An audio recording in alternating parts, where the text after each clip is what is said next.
Salut tout le monde, j'espère que vous allez bien. Aujourd'hui, je vais vous expliquer en 6 parties comment respecter la liberté de votre partenaire pour une relation amoureuse saine et les problèmes que vous pouvez rencontrer. Allez, c'est parti, let's go! Premièrement, le problème de forcer nos préférences sur notre partenaire. Les relations amoureuses, c'est pas toujours facile, et le plus gros problème qu'on rencontre souvent, c'est qu'on force notre partenaire à aimer les mêmes trucs que nous. On veut qu'il soit comme nous, qu'on ait les mêmes centres d'intérêt, les mêmes passions, etc. Mais ça peut mener à des embrouilles inutiles et potentiellement compromettre la stabilité de la relation. Quand on impose nos goûts à notre partenaire, on se met la pression, mais on met aussi notre partenaire sous pression. Et ça peut facilement partir en vrille et mettre fin à la relation. On peut pas changer qui on est, et on peut pas non plus changer notre partenaire. Faut apprendre à accepter les différences et à apprécier les qualités uniques de notre partenaire. Souvent, on veut tout contrôler parce qu'on manque de confiance en soi et qu'on a peur d'être abandonné. On se dit que si notre partenaire partage pas nos centres d'intérêt, il ou elle risque d'être attiré par quelqu'un d'autre, mais faut pas laisser nos peurs passer gâcher notre présent et notre avenir. Au lieu de ça, faut apprendre à parler avec notre partenaire et à trouver un terrain d'entente. Faut être ouvert à découvrir de nouvelles choses ensemble, apprendre des uns des autres, grandir ensemble. C'est ça qui va renforcer la relation. Au final, une relation amoureuse saine, c'est pas basé sur le fait de forcer l'autre à être comme nous. C'est plutôt basé sur l'acceptation et la compréhension de nos différences, tout en continuant à grandir et à évoluer ensemble. La confiance en soi et l'amour-propre, ça joue un rôle clé dans toute relation saine. Faut travailler là-dessus pour construire une relation solide et durable. Deuxièmement, l'importance de la liberté dans une relation. Pour que votre relation amoureuse marche bien, il faut respecter la liberté de votre partenaire. C'est super important que chacun puisse avoir ses propres centres d'intérêt et ses propres passe-temps. Bien sûr, ça veut pas dire que vous devez pas passer du temps ensemble, mais ça veut dire qu'il faut être respectueux l'un envers l'autre et ne pas forcer l'autre à faire quelque chose qu'il ou elle ne veut pas faire. Dans une relation saine, il faut trouver un équilibre entre la vie de couple et la vie individuelle. Comme ça, personne ne se sent étouffé ou frustré. Chacun doit avoir le temps et l'espace pour poursuivre ses propres intérêts et ses propres projets. C'est hyper important pour maintenir une relation épanouissante et enrichissante. Respecter la liberté de votre partenaire, c'est un signe de confiance et de maturité émotionnelle. Comme ça, chacun se sent respecté et valorisé dans la relation. Et en respectant les centres d'intérêt et les passe-temps de votre partenaire, vous pouvez même découvrir de nouvelles choses que vous n'auriez jamais connues autrement. C'est une super façon de mieux comprendre l'autre personne et de renforcer votre relation.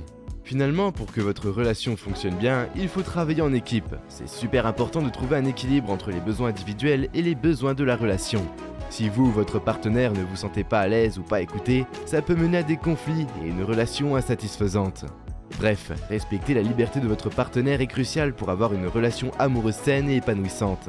En trouvant un équilibre entre la vie de couple et la vie individuelle, vous pouvez renforcer votre relation et construire un amour solide et durable. Troisièmement, la communication et la compréhension. Si vous voulez que votre relation amoureuse soit réussie, vous devez parler ensemble sans souci. La communication est vraiment cruciale pour avoir une relation saine et durable. Pour ça, vous devez tous les deux être honnêtes et ouverts. Vous devez pouvoir parler de tout sans crainte d'être jugé ou de vous faire rejeter. La confiance est vraiment importante dans une relation, et vous ne pouvez la construire que grâce à une communication honnête et ouverte. Il faut également comprendre que chacun a ses propres goûts, ses propres centres d'intérêt et ses propres besoins. Si votre partenaire n'aime pas quelque chose que vous adorez, vous devez chercher à comprendre pourquoi. Peut-être que ça vient d'une expérience personnelle difficile ou d'un événement passé. En écoutant attentivement et en essayant de comprendre son point de vue, vous pouvez trouver des compromis qui conviennent aux deux parties. En tout cas, il est important d'essayer de trouver des solutions qui pourront satisfaire tout le monde. Enfin, une bonne communication permet aussi d'éviter les malentendus et les tensions inutiles. Si vous parlez souvent de vos sentiments et de vos préoccupations, vous pouvez éviter les malentendus qui mènent à des conflits. Il faut savoir écouter et clarifier les malentendus pour être sûr que vous êtes tous les deux sur la même longueur d'onde. Donc voilà, pour résumer, il est essentiel d'avoir une communication honnête et respectueuse pour que votre relation amoureuse fonctionne bien. En écoutant et en comprenant le point de vue de votre partenaire, vous pouvez renforcer votre relation et éviter les conflits inutiles. Quatrièmement, la différence entre la compromission et la connexion. Pour que votre relation amoureuse fonctionne, vous devez savoir faire la différence entre la compromission et la connexion. La compromission, ça veut dire faire un compromis pour arriver à trouver un terrain d'entente. La connexion, c'est plutôt trouver un truc que vous pouvez tous les deux apprécier ensemble. Les deux approches peuvent être utiles, mais la connexion, c'est vraiment super pour renforcer votre relation. En trouvant une connexion, vous pouvez vivre une expérience plus significative ensemble. C'est pas compliqué, ça peut être juste regarder une émission de télévision ou partir en voyage dans un autre pays. L'important, c'est de trouver un truc qui vous rapproche et vous fait vous sentir proche. En apprenant à apprécier et respecter vos différences, vous pouvez enrichir votre relation et la rendre plus intéressante. Pas besoin d'avoir les mêmes centres d'intérêt ou les mêmes opinions pour que votre relation fonctionne. Au contraire, découvrir et apprendre à aimer les différences de votre partenaire, c'est hyper stimulant. Vous pouvez même découvrir de nouveaux trucs qui vous auraient jamais intéressé autrement. Finalement, que vous choisissez de faire une compromission ou de trouver une connexion, l'important c'est de toujours essayer de comprendre les besoins et les désirs de votre partenaire. En travaillant ensemble, vous pouvez bâtir une relation amoureuse solide et épanouissante qui vous rendra heureux tous les deux. Cinquièmement, le respect des limites et l'écoute active. Pour que votre relation amoureuse marche, vous devez respecter les limites de votre partenaire et être à l'écoute de ses besoins. C'est pas compliqué, ça veut dire que vous devez vraiment écouter ce que votre partenaire a à dire, sans le juger ou le critiquer. Si vous faites ça, vous pouvez créer un environnement de confiance et d'ouverture, où chacun peut exprimer ses opinions et ses désirs. Respecter les limites de votre partenaire, c'est un signe que vous êtes mature émotionnellement et que vous aimez vraiment votre partenaire. Ça permet à chaque personne de se sentir en sécurité et soutenue dans la relation.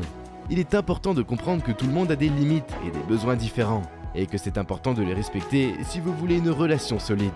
Par exemple, si votre partenaire vous dit qu'il n'est pas à l'aise avec quelque chose que vous avez dit ou fait, vous devez vraiment écouter et prendre en compte ses sentiments. Ensemble, vous pouvez trouver une relation qui convient à tout le monde, en montrant à votre partenaire que vous êtes prêt à respecter ses limites et à écouter ses besoins. Vous pouvez renforcer votre relation et construire une confiance mutuelle. Il est aussi important de communiquer clairement vos propres limites et vos besoins à votre partenaire. Si vous êtes transparent sur ce que vous êtes à l'aise de faire et ce que vous ne voulez pas faire, vous pouvez éviter les malentendus et les situations inconfortables. Et ça permet à votre partenaire de mieux vous comprendre et de vous soutenir dans la relation. Voilà, en respectant les limites de votre partenaire et en étant à l'écoute de ses besoins, vous pouvez créer une relation amoureuse saine et épanouissante. Et ça peut renforcer votre relation et construire un amour solide et durable. Et enfin, sixièmement, encourager l'indépendance et l'épanouissement personnel. Dans une relation amoureuse saine, il est important d'encourager l'indépendance et l'épanouissement personnel de votre partenaire. Ça signifie soutenir et célébrer leur succès, les encourager à poursuivre leur passion et à réaliser leurs objectifs. En faisant ça, vous montrez à votre partenaire que vous vous souciez de leur bonheur et de leur bien-être, et que vous ne voulez pas les retenir ou les empêcher de grandir. En fin de compte, une relation forte et durable se construit sur le soutien mutuel et l'encouragement constant. En conclusion, dans une relation amoureuse, il est important de respecter la liberté de son partenaire, de communiquer et de comprendre sa perspective. Ne forcez pas vos préférences sur votre partenaire et cherchez plutôt à trouver une connexion qui vous convient à tous les deux. Apprenez à respecter les limites de l'autre, à écouter activement et à encourager l'indépendance et l'épanouissement personnel de votre partenaire. Voilà, j'espère que vous avez kiffé cette vidéo et que vous avez appris quelque chose de nouveau aujourd'hui.